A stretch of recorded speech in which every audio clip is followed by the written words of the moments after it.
Before this apprenticeship, I never had any full-time job, any work experience before, so it was a fairly new area to come into,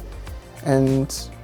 I'd have to say that I couldn't be any happier with the programme and how I've been treated and the work I've been given so far.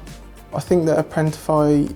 I couldn't ask for more support from them. It hasn't been too excessive of a workload, but they've ensured to keep making me progress, keep pushing me, keep making sure I'm making the most of my time with the apprenticeship. It's helped me develop both in my work life and in my personal life, and I've gained skills, behaviours and knowledge that I would never have gained if it weren't for them. I'd say it was a no-brainer for me because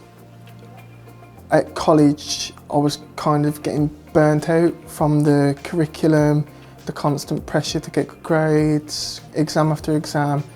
and it was really burning me out, but at the same time I wanted to continue learning, I wanted to continue my education.